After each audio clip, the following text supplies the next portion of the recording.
Alright, hello everyone. I hope you guys are doing good. So today I will be discussing the solutions to Codeforces Global Round 19. This round was held yesterday. And talking about the round, I personally really liked the round. And like after a long time I have seen such a perfect round with such a balanced problem set. So like kudos to the problem setters of this round because this round was simply amazing and like it was really well balanced. As you can see, the number of solves to each and every problem has just decreased by the adequate amount. So yeah, all in all, I really liked this round. It was like a perfect round after a long time. So yeah, that's about that. So today I'll be discussing the first 5 problems from A to E. So yeah, without any further ado, let's start with problem A. So here basically we have an array A of length n, and what we can do is we can select exactly one integer from 1 to n minus 1, and then we can sort the prefix of length I and the suffix of length n minus I separately, right? So that's what we are doing. So basically we'll choose the prefix from 1 to I and we'll sort it, and then we'll choose the suffix from I plus 1 to n and sort it. And we can do this operation exactly once. What we need to tell is that is it possible that we choose such an index that after we choose this index and we do the operation, the array will not be completely sorted in a non-decreasing order. So that's the problem. The problem statement is easy to understand. So let's see how we can solve it.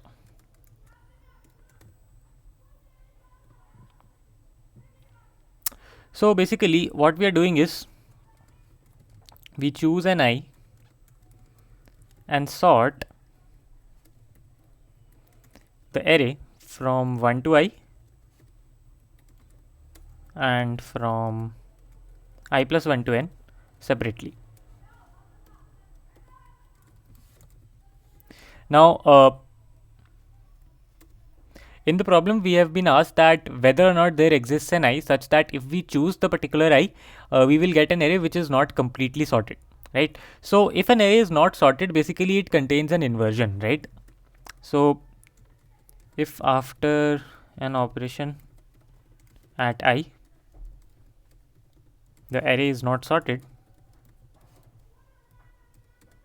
it basically contains at least one inversion. So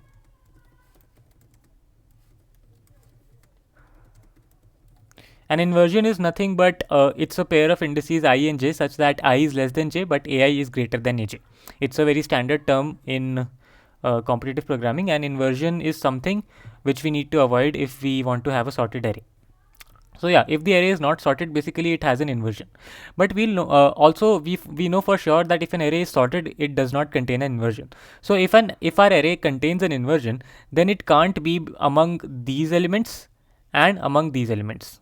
Like both the elements of our inversion cannot belong to the prefix or the suffix. So what I'm trying to say is that if there is an inversion, then first element will be from the prefix and the second element will be from the suffix.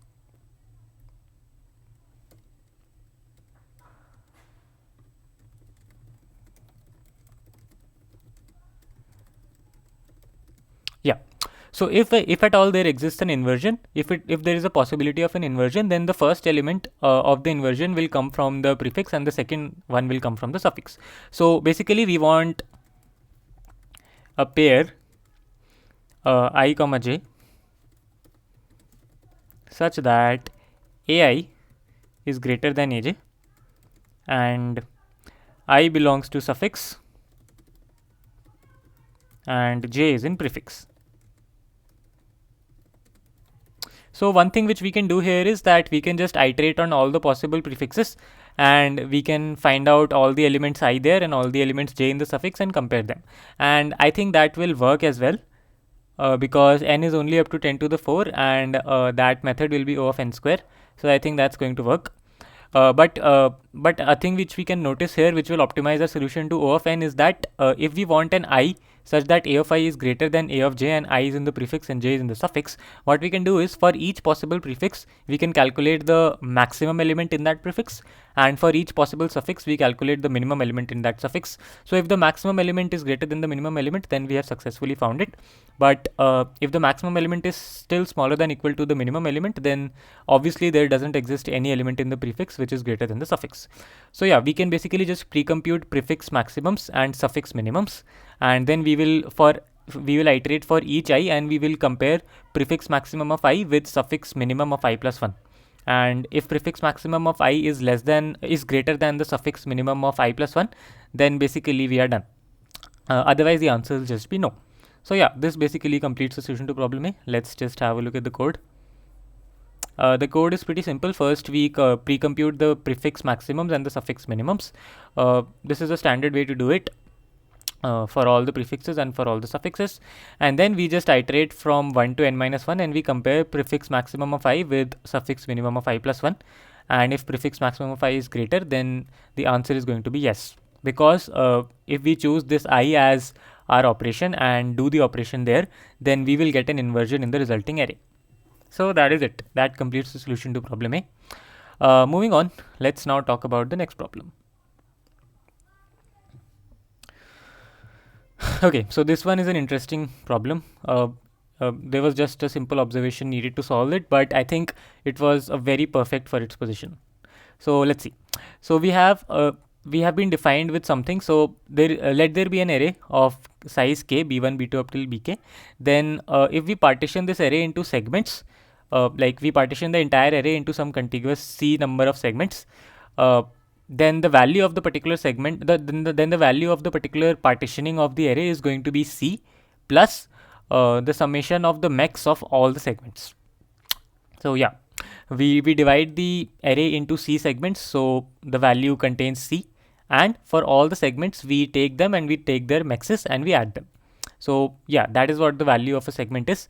The value of the segment is the value of an array is the number of segments we divide it into plus the summation of the MEX of each segment. Okay, great. So what we want to do is basically there they have defined the cost of a segment. Yeah, so they have also defined the value of an array. Yeah, so the value of an array is the maximum possible cost over all the partitions of this array. So this expression which we were talking about before is not the value but the cost. So the cost of a partitioning is nothing but the number of partitions plus the sum of MEX of all the partitions. And the value of an array is basically the maximum cost over all the possible partitionings that we can have. And what we need to find is we need to find over all the subarrays of our array the sum of the value of those subarrays. So yeah, let's write it down formally so that it's easy to understand. I admit that the problem statement is not very clear and it's a bit complicated, but if we write it down formally, I think it will be much better. So cost of a particular partition of an array is equal to number of partitions, number of segments in which we partition it, plus sum of MEX of all segments. Also, the MEX of a particular set of numbers is the smallest non-negative number which does not exist there. So this is again a very standard term. The MEX of a particular set is the smallest number, smallest non-negative number which does not exist in that set. So the cost of a particular partition is equal to the number of segments in which we partition it plus the sum of MEX of all the segments. And now the second term is the value of an array. So the value of an array is nothing but the maximum cost over all possible partitions. So like it's totally up to us how we want to partition the array, but the value of the array remains the maximum cost over all such partitions. And our answer is going to be the sum of values of all the subarrays of A. So yeah, this is basically a formal requirement which we need in this problem. So the cost of a particular partitioning of an array is nothing but the number of segments plus the sum of MEX of all segments, and the value of an array is nothing but the maximum cost over all the possible partitionings, and the answer which we finally want to output is the sum of values over all the subarrays of A. Alright, so I hope it's clear enough what they're trying to say here. And now let's look at the main observation. So the main observation or the claim that I am going to make here is that we will always want to have partitions of length 1. So we will always have segments of length 1 and only 1. So basically the entire theory of partitioning just becomes that we are distributing every element in a single partition. The thing is that any partition which is of length greater than or equal to 1 is suboptimal. And I'm going to actually prove it. So we will just partition the array into segments of length 1, and that will be the optimal partitioning, which will give us the maximum cost and hence the value. So yeah, that's the claim that I'm making, and now let's try to prove it. So yeah, now I'll prove it. So let's just make two cases. So case 1 is when our array contains a 1, when our array contains a 0. So there is at least 1 0. And case 2 will be when there is no 0.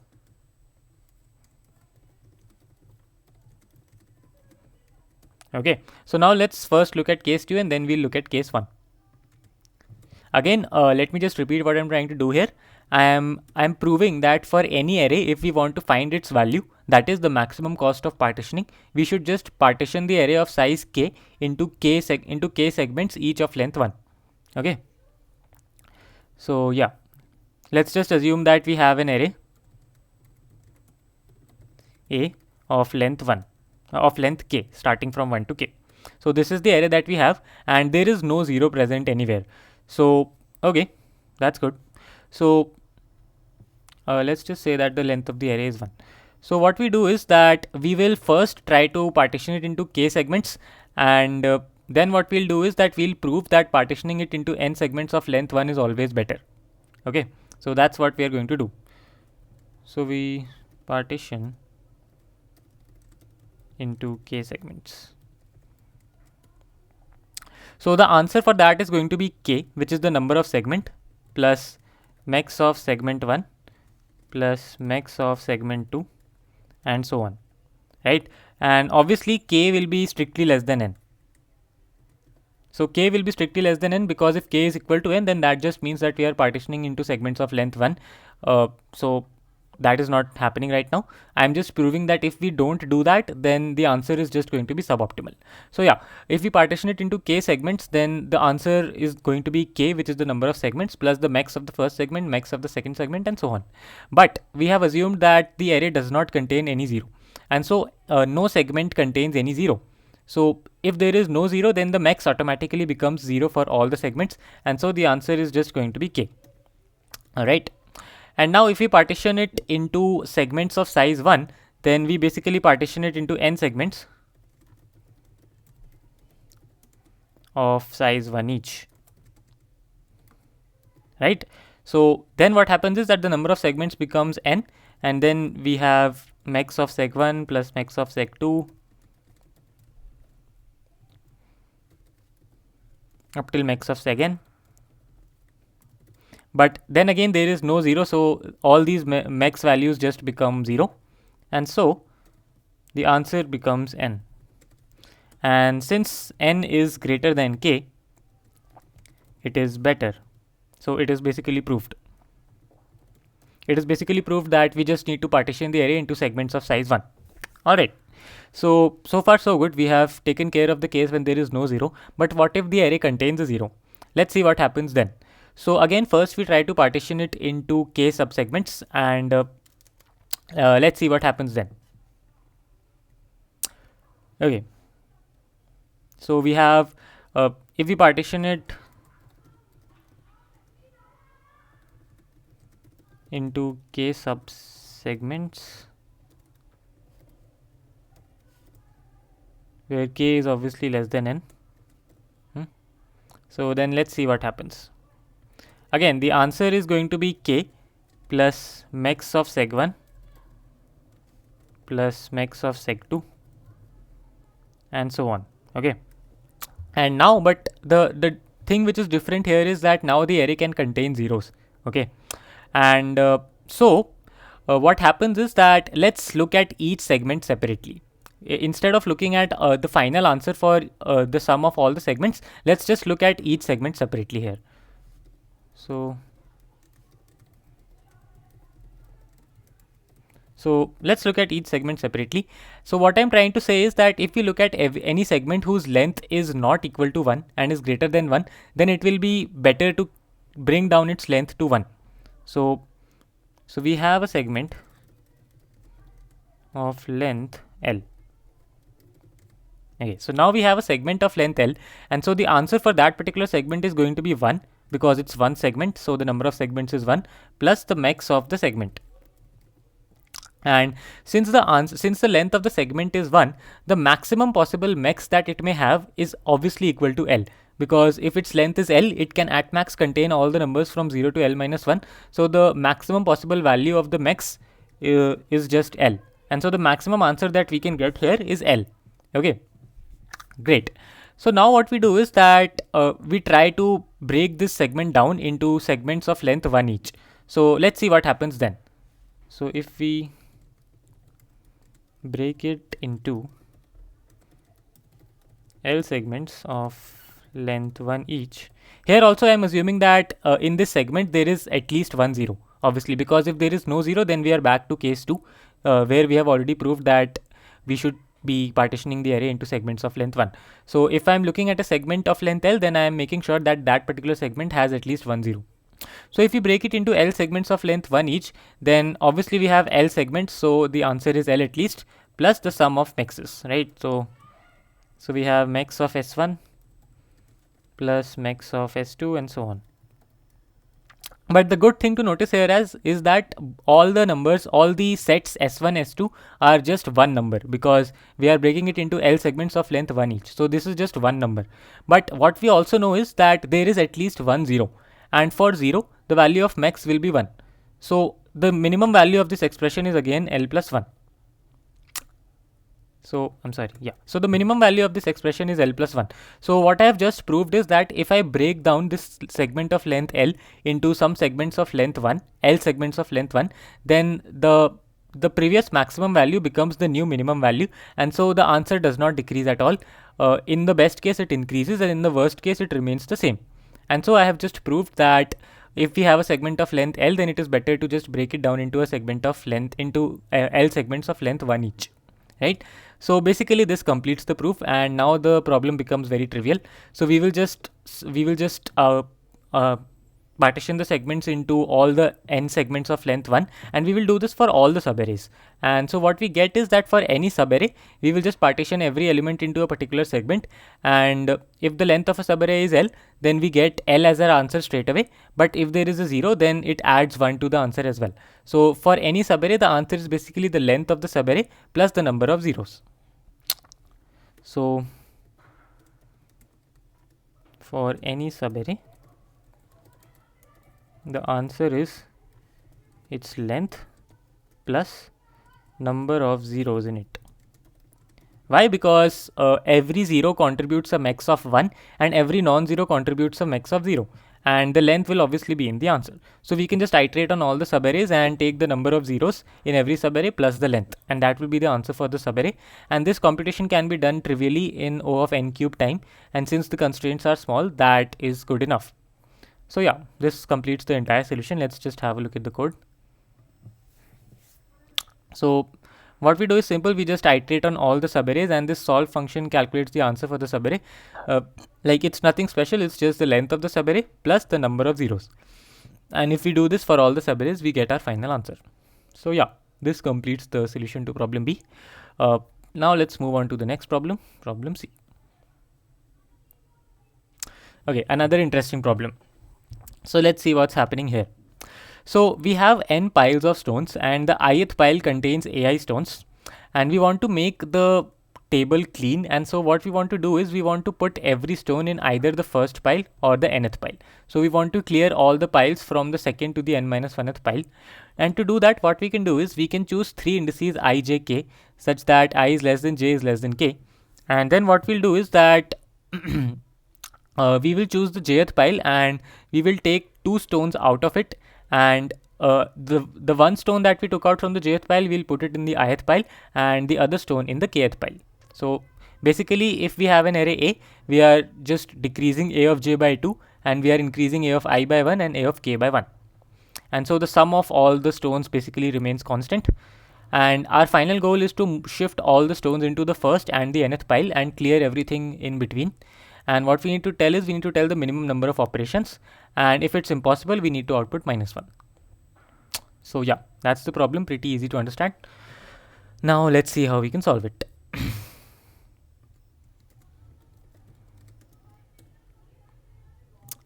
So there are basically just a few cases to handle here. The first thing is to notice when the answer will exist and when the answer will not exist. And the good part about this problem is that if we just think about when the answer will not exist, just the analysis of that part will give us the minimum number of operations when the answer will exist. So that's the best part about this problem. So we just have to think when the answer will not exist and when the answer will exist.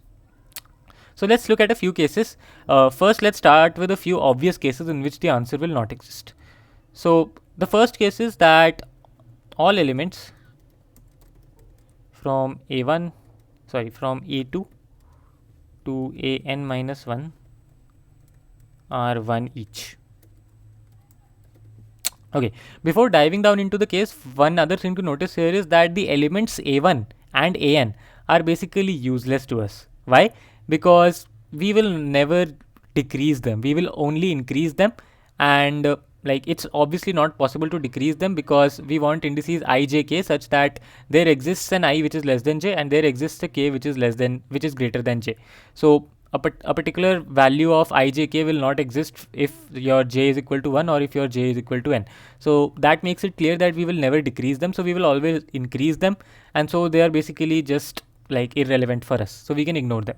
So now let's look at all the values from A2 to an-1, and the first obvious case in which the answer will not exist is that all elements are 1 each. So here they have provided that the pile j should contain at least 2 stones in order to decrease it. But if every stone contains exactly 1 pile, then basically we can just not do anything with any pile, and so everything remains constant. So in this case, simply answer is going to be -1. Pretty obvious. Now let's move to the case 2. So case 2 is again a very obvious case. They have also provided in the sample that n is equal to 3. That is, there is just one element in between and we have A1 and AN. So n is equal to 3 and A2 is odd. In this case, again, the answer will not exist, and the reason is again simple, because when we take AJ, we decrease AJ by 2, and so the parity of AJ remains constant. And if we have an odd element and we just keep decreasing it by 2, then it will remain odd, so we can't bring it lower than 1. And so, like, if we have just one element, then we can just decrease it and we can't do anything else. So if we have an element which is odd and we just keep decreasing it by 2, we can reach 1, but we can't go below that. And so the parity remains constant, and hence in this case again the answer is going to be -1. And they have very beautifully provided both of these cases in the sample, and so we don't have to work much to find these out. The thing is that in all other cases the answer will exist. And if you analyze as to why this happens, then you won't even have to think about the minimum number of operations. It will become fairly obvious to you. So let's just prove why this happens. So again, we will take a few cases. Case 1 is that there is at least one even element in the array.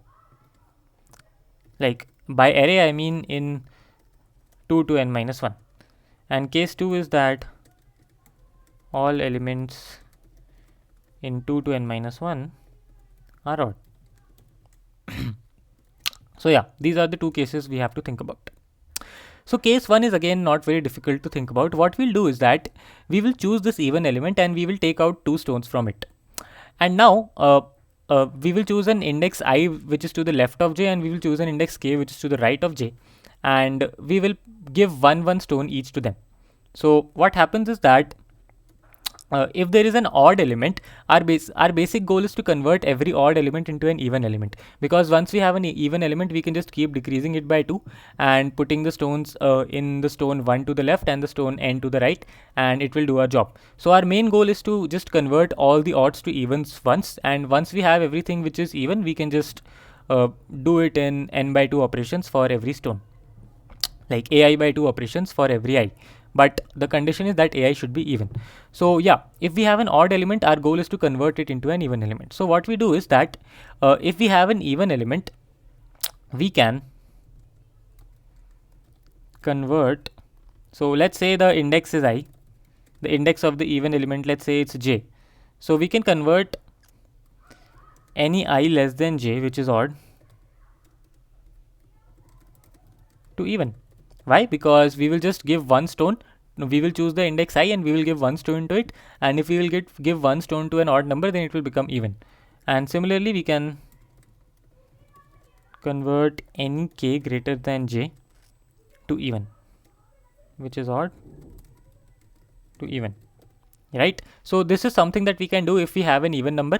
And I am also making sure that if I have an even number in a step and I do an operation, then I will have another even number in the next step. Why? Because if I have an odd number to the left of j, I will just convert it to an even number.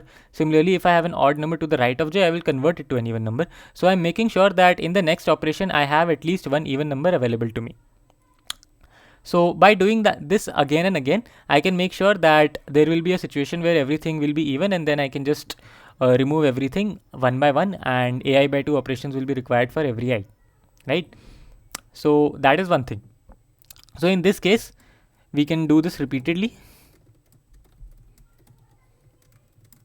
and answer will exist. Okay, now let's look at case 2. So case 2 is again not very difficult to think about. So what we do is that we will arbitrarily choose any integer j. So we will choose any j. So what happens is that all the elements are odd. So if we choose aj and decrease aj by 2, it still remains odd. But the thing is that now we can choose any I. We can choose a pair I comma k and convert both ai and ak to even, right? Why? Because all the numbers are odd, and I'm not in case 2. Case 2 says that n is equals to 3 and a2 is odd, and that's not the case. So I will have at least 2 odd numbers, and I'm also not in case 1. So I will have at least one odd number which is greater than 1, and so I will choose that odd number such that aj is greater than 1. Yeah. So I will choose that odd number. I will still convert it to an odd number, but now I have these two stones, and out of these two stones, I will give one to the ith index and one to the kth index. And I'm sure that both I and k will be odd. So thereby I will be converting both I and k to be even. And once I have an even number, I am back to case 1, where I'm sure that the answer will exist. So yeah, in one operation, I can just take an odd number and then I will get two even numbers. And so now I have at least one even number. So I'm back to case 1. So I'm sure that the answer will exist. Great.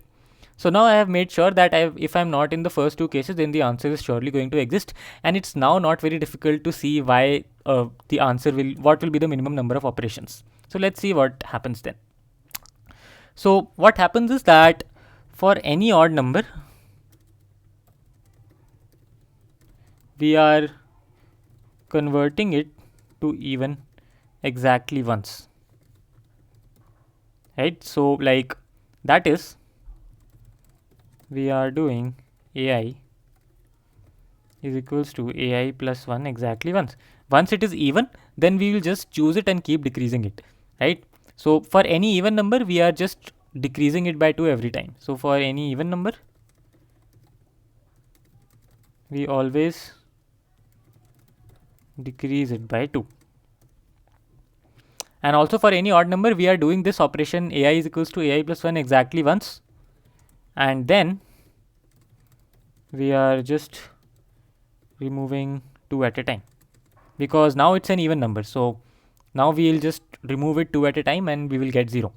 So what happens is that for any even number, the number of operations that we are doing is ai by 2, and for any odd number, in one operation we are incrementing it, so it becomes ai plus 1, and now it's even, so we are doing ai plus 1 upon 2 operations. And so for even, the number of operations that I'm doing is nothing but ai by 2, and for odd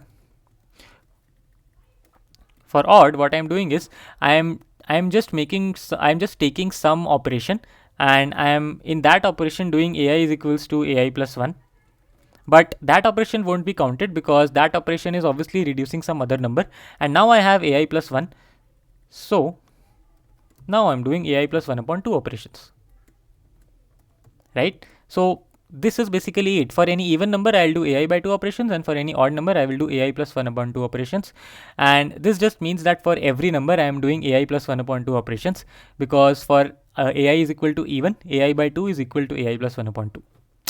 So this is basically it. There was a bit of casework involved in this problem, but the solution is very elegant and beautiful for sure. So this completes the solution. Let's just have a look at the code. I mean, the code is very, very trivial. This is the case where the answer doesn't exist. And if the answer is existing, then for any element, I will just do answer plus equal to ai plus 1 upon 2 for all I from 2 to n minus 1. And that is going to be it. So that completes the solution to problem C. Now let's move on. Problem D.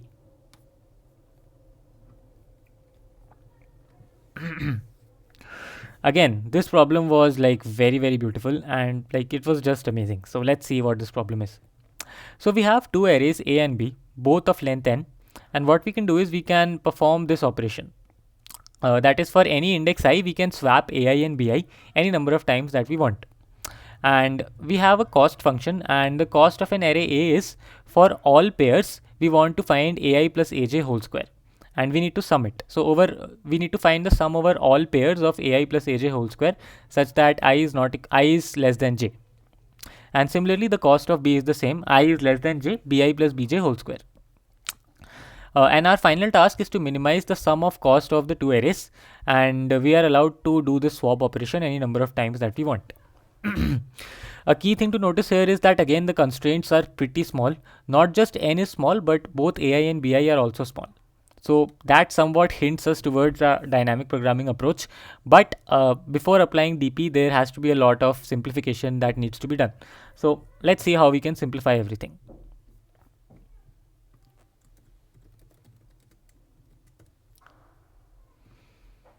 Okay, so it's basically a really interesting problem. So let's have a look at the cost function and try to simplify the cost function. So the cost function is nothing but ai plus aj whole square over all I less than j plus bi plus bj whole square, similarly over all I less than j. Okay, so this is our cost function and we need to minimize it. Now from high school algebra, we all know a very basic identity that x plus y whole square is nothing but x square plus y square plus 2xy. So this is the binomial expansion of x plus y whole square. So we know the identity x plus y whole square is nothing but x square plus y square plus 2xy. And using this identity, what we'll do is that we will simplify our cost function very much, and after the simplification the solution will be crystal clear. So let's see how we can simplify it. So we have ai plus aj whole square plus bi plus bj whole square. So ai plus aj whole square is nothing but ai square plus aj square plus 2aiaj. Similarly, bi plus bj whole square is bi square plus bj square plus 2bi bj. So for now, let's forget about the 2xy terms. So if we forget about the 2xy terms, what we will get is, we will get summation ai square plus aj square plus bi square plus bj square over all pairs ij, right? So in every ij, I am getting ai square plus aj square. So it is very easy to find out the final coefficient of ai square in our sum. right? In for every I will have exactly n minus 1 terms where I will get ai square. Why? Because ai square will be paired with a1 square plus a2 square up till ai minus 1 square, and then it will also be paired with ai plus 1 square, ai plus 2 square, and so on up till n. So what we get is the coefficient of every square term is exactly n minus 1. So what I'm left with, I'm left with n minus 1 into sum of ai square plus sum of bi square. So let's just say that both of these sums together form a variable sq sum. So this is nothing but n minus 1 into sq sum. And notice that it doesn't matter to which array a particular value belongs, this sum remains constant. So like whatever be our distribution of elements in array A and B, like we are allowed to swap the numbers, right? So whatever be the final distribution after swapping, this entire term remains constant. This is invariant. So what this tells us is that these first two terms x square plus y square are just constant. If we just sum them up, we will get a constant value. So we only have to look at 2xy. So now we have greatly simplified our problem, and now the problem is that our cost function is not this, but we have a new cost function. Why? Because these terms, these x square plus y square terms just give us a constant result, so we can have a new cost function now. So the new cost function is going to be nothing but twice ai aj plus twice bi bj sum over all I less than j. Okay, so notice one thing that is happening here, and this is that for any pair ij, I am just taking that pair exactly once. So if I'm taking ij, I'm not taking ji, right? But I also have this 2 here. So one smart thing that I can do is that I can replace this I less than j with I not equal to j, and I can just remove these 2's. And this works out because if I have I less than j, then I'm taking every pair exactly once. But if I have I is not equal to j, then I'm taking every pair twice. So that too gets accommodated. So now I can just say that I is not equal to j, and I want the sum ai aj plus bi bj. This should be a and this should be b. Right. So this is a smart thing which helps us to a great extent in solving this problem. And now what we can do is, we have, let's look at both the terms for a and b separately. So we have ai aj sum over all I not equal to j. So let's look at a particular I. So if we fix an I, so if we have a particular value of I, then the j will go from 1 to n, but j will not be equal to I. So we will get a1 plus a2 up till ai minus 1 plus ai plus 1 up till an for any particular value of I. But what we notice is, let's say that the sum of all elements, so sum of all elements of A is equal to S1 and sum of all elements of B is equal to S2. So now what happens is that we can write down this expression as nothing that, but for a particular value of I, we can write it as AI into S1 minus AI. And this will be summed up for all the values. So if we start from 1, we have a1 into s1 minus a1 plus a2 into s1 minus a2 up till an into s1 minus an. And also the same thing happens for b. So now I have b1 into s2 minus b1 and so on up till bn into s2 minus bn. But notice that we can further simplify it. If we open this bracket, what we'll get is, we will get s1 times a1 plus a2 up till an minus a1 square minus a2 square up till an square. And the same thing basically happens with b. So that is nothing but s2 into b1 plus b2. If we are just basically opening the bracket here, so I'm not doing anything very difficult. I'm just opening these brackets, and I'm taking together all the coefficients of s1 and all the coefficients of s2. So doing this, I will get minus b1 square minus b2 square and so on up till bn square. But notice we can further simplify it. What is this term? This is a1 plus a2 up till an, and this is exactly equal to s1. So what we get is, if we sum up these two values, we are just getting s1 square plus s2 square minus the sum of squares of all the a's plus the sum of squares of all the b's. And notice that this is just this variable, sum of all ai square plus sum of all bi square, which is nothing but sq sum. So this is sq sum. And so this is the result that we are getting. This is the final result that we are getting once we take into account the 2xy values. And this was the previous result. And our final result is nothing but the sum of these two results. So if we add this, we will get our final result. So final result is nothing but n minus 1 into sq sum plus s1 square plus s2 square minus sq sum. And so we can just replace this n minus 1 by n minus 2, and this is our final result, n minus 2 into sq sum plus s1 square plus s2 square. And notice that sq sum is a constant quantity. It does not depend on the distribution of all the ai and bi values. And so what we need to minimize now is s1 square plus s2 square.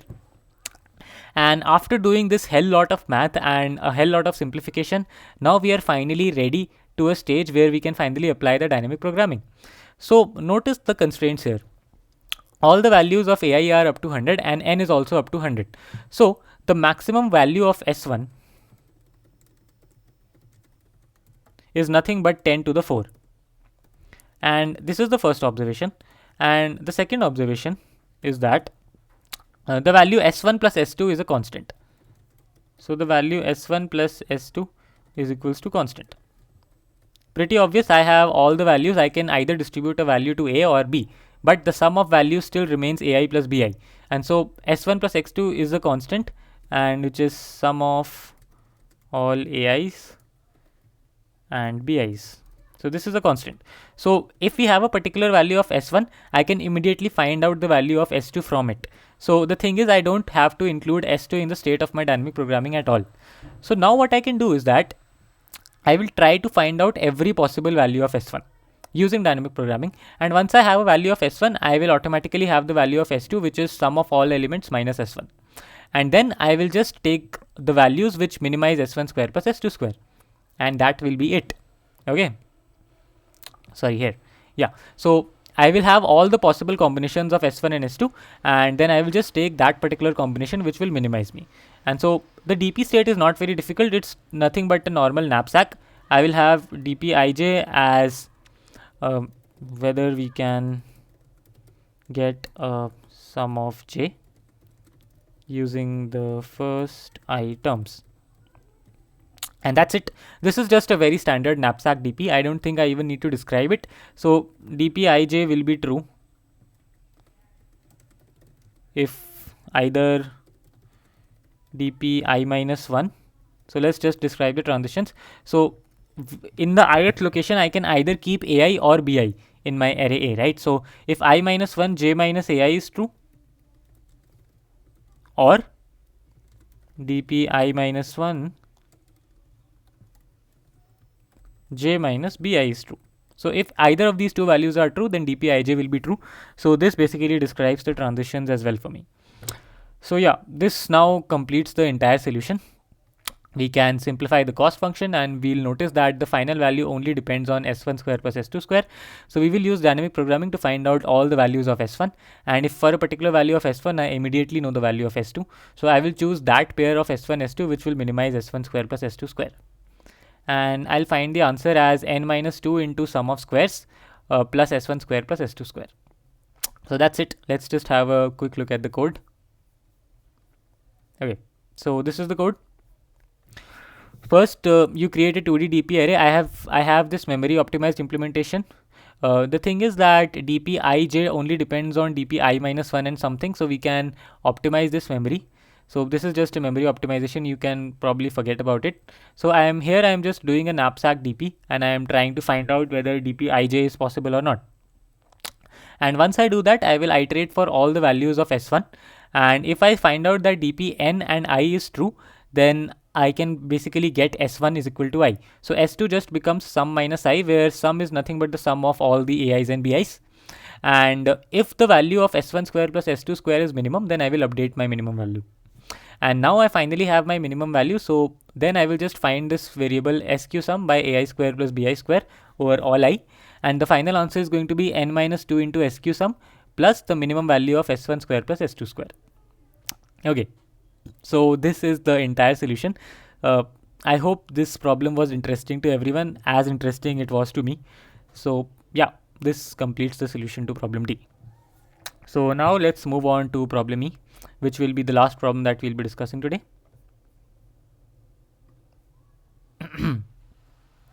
Right, here we are. So this is again a good problem, although I didn't like one thing about it, that the time limit is a bit strict if someone is going for an n root n implementation. But nevertheless, there also exists an O of n log n implementation, which I will be discussing right now. So anyways, let's have a look at what this is saying. So we have an array A of length n. Let count x be the number of elements from the array which are equal to x. And for a pair x, y, let's define fxy as count x plus count y into x plus y. And we also have m bad pairs xi comma yi. And what we want to do is we want to find the maximum possible value of fuv among all the pairs uv, such that the pair uv is not a bad pair. Okay. So yeah, that is what we have to do. Okay, so that's one thing.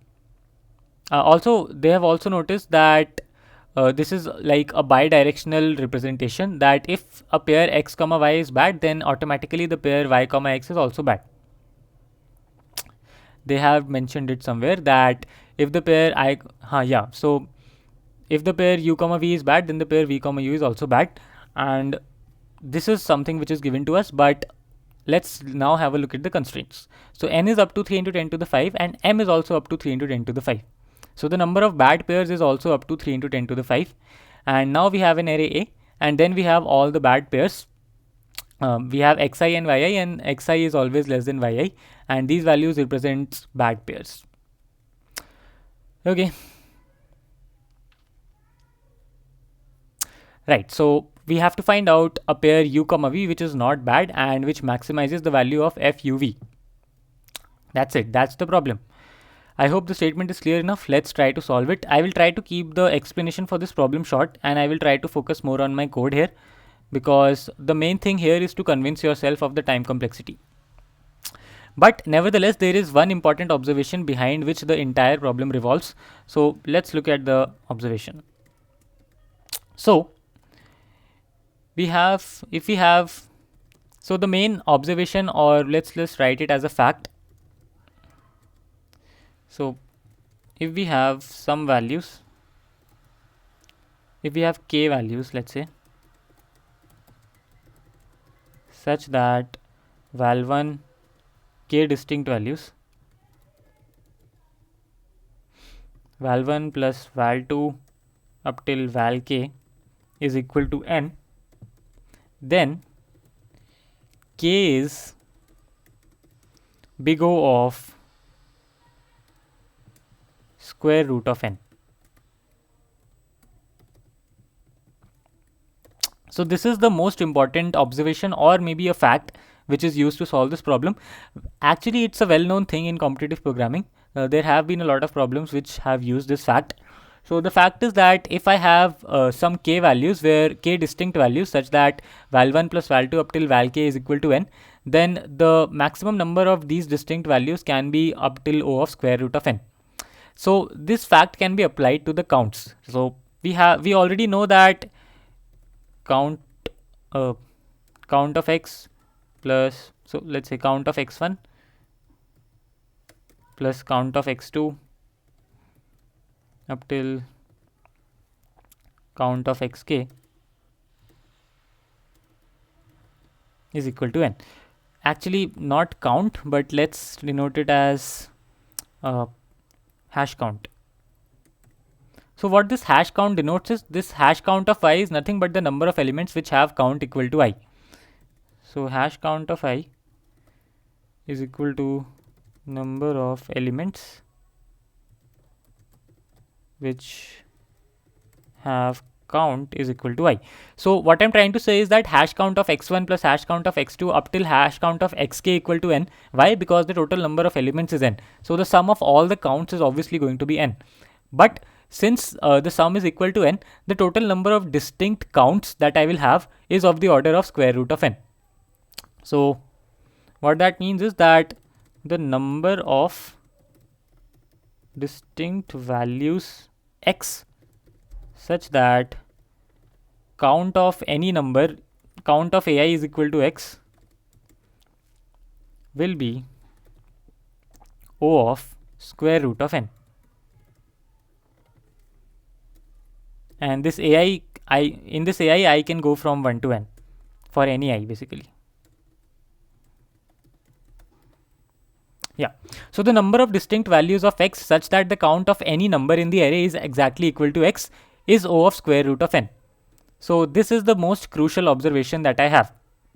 So what happens here is that if you look at this cost function, it is count x plus count y into x plus y. So the number of distinct values of count x is square root of n, and the number of distinct values of count y is again square root of n. So one thing that we will do here is that we can iterate on both these two values. So we will iterate on count x and we will iterate on count y. So we will iterate on count x as well as count y. So it is going to be a nested loop, and we are iterating on count x as well as count y. But the thing is that the distinct values of count x can be O of square root of n, and the same for count y. And so the total time complexity that the nested loop will possess is O of square root n into square root n is equal to O of n. But the thing is that if we iterate on that again, we need to find out these pairs, right? And what we'll do is that first of all, obviously if we forget about the condition of bad pairs, then for any fixed value of count x and count y, what we need is we just need the maximum value of x and y. Why? Because we need to maximize this particular function, and if we have fixed the values of count x and count y, then if we take the maximum possible values of x and y, then we'll be done. So if there was no condition of having bad pairs at all, then we can just store the maximum value of x for every count x and maximum value of y for every count y and get done with it. But the thing is that there are bad pairs, so unfortunately we can't do that. But the good thing is that that doesn't affect much. Why? Because the total number of bad pairs is nothing but 3 into 10 to the 5. So instead of just keeping track of the maximum element x such that count is maximum element x corresponding to count x, we can keep a track of every element corresponding to count x. Similarly, we can keep a track of every element corresponding to count y. And we can sort these arrays, and then we can iterate and find out the first possible pair which is not bad for every count x and count y.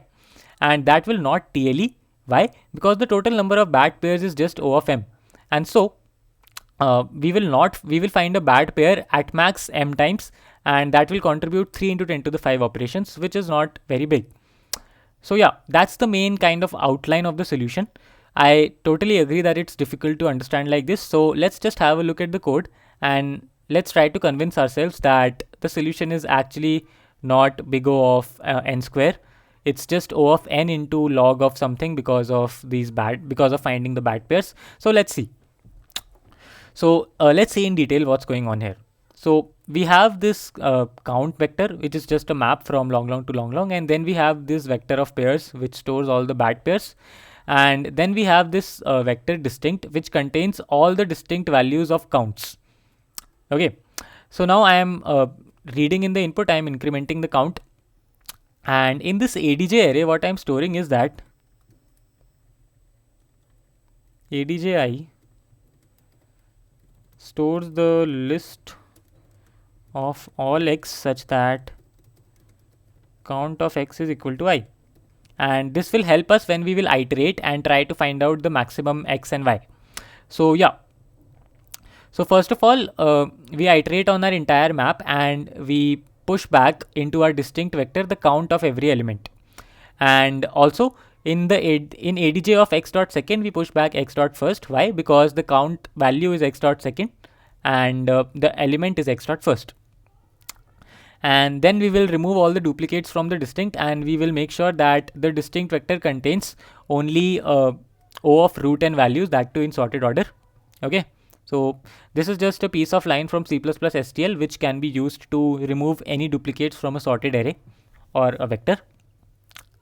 Now what we do is that we read into all the bad pairs and then we sort all the bad pairs. So we are sorting all the bad pairs because we will have to search in this sorted vector, and searching is faster using binary search. So we will sort all the bad vectors and then we will search using binary search. We can also use a set or a map or something like that, but using binary search on a vector is much faster than using a map or a set due to constant factor optimizations. That's why I do it like this. And then what we do is we iterate over all the distinct values of count x, and then we iterate over all the distinct values of count y. Obviously count y is greater than equals to count x because we only have to iterate on every pair exactly once. It's useless to iterate on any j which is less than I, because that will be just overcounting. Okay, so now count x is nothing but distinct of I and count y is nothing but distinct of j. And now comes the trickier part. The thing is that I'm going to iterate on the entire vector of ADJ of count x. It doesn't matter what the size of the vector is. It doesn't matter whether I find a pair or not. I will iterate on this entire vector ADJ of count of x. And then from there, now I will iterate on ADJ of count of y. Also notice that I have sorted all these ADJ values, that too in decreasing order. So now I am iterating on the entire ADJ of count of x. ADJ of count of x is all the elements which have count equal to count of x, and ADJ of count of y contains all the elements which have count equal to count of y. So x will be this ADJ of count of x I1 and y will be ADJ of count of y j1. And now I will try to find whether this pair x comma y is bad or not. Obviously if x equal to y, I will not do anything because we are not allowed to do that. And if the pair x comma y is bad, then again we can't do anything. But if the pair x comma y is not bad, then we will update our answer and then we will break out from this loop, this inner loop. Okay, and then we are going to break out from this inner loop, and then we'll continue with this outer loop, and it doesn't matter whether we find a pair or not, we will traverse the entire vector of ADJ of count of x. For a particular value of I, we will always travel the entire vector of ADJ of distinct of I. Okay, so yeah, obviously this solution works. It will give us the correct answer. But how do we convince ourselves that this is actually O of n or O of m log m or something like that? And let's see why that's true. So this much is clear that both these two outer loops contribute O of n to our answer, because this is root n and this is root n. So we already have O of n operations with us. But now let's see what's going on. Now let's look at this inner loop. Okay, so for the analysis, let's just have a look at this if condition. So this if condition, when can it be false? This if condition will be false either when x is equal to y or when the pair is bad. Okay, but the number of bad pairs is m and the number of cases where x is equal to y is n. So this if condition will be false around n plus m times.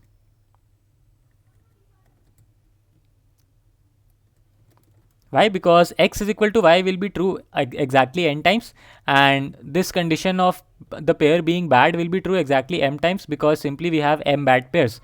So over the entire computation of these two outer loops, this if condition will be false exactly m times, and if this if condition will be false, we will continue with this inner loop. And so we will continue with this inner loop exactly n plus m times, or maybe around n plus m times. So it contributes n plus m to our complexity, but not in a nested manner. We already have a complexity of O of n, but this entire outer loop, this entire inner loop of J1, this contributes n plus m, but not in a nested manner, in an addition manner. So till now, the complexity that we have is big O of, so we already have big O of n from the outer two loops, And this inner loop for J1 is contributing n plus m, but not in a nested manner, because over the entire computation, this if condition is getting false exactly n plus m times. So we have another n plus m, and the constant factors don't matter.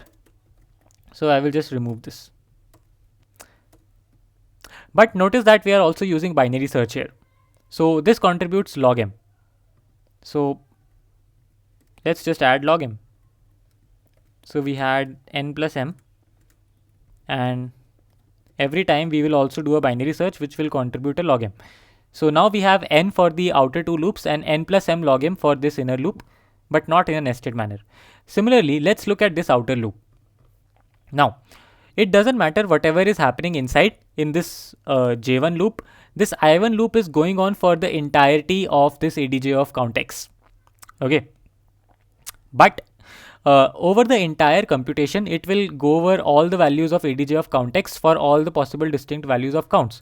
And so what happens is that it will go over all the elements of the array exactly once. But the total number of elements in the array is just n. So over the entire course of this computation, this outer loop will work for n times, and this will add n to our complexity, but again not in a nested manner but in an addition manner, because it will happen n times over the entire computation. And so this is basically the final time complexity. I can just remove this n from here because constant factors don't matter. So the final time complexity becomes O of n plus m log m. Okay, and that is good enough to pass the time limit. Right, so yeah, I hope you were able to convince yourselves that this code indeed works. So that is it for today. That is all the problems that I had in mind. Thank you so much for watching, and I will see you in the next one.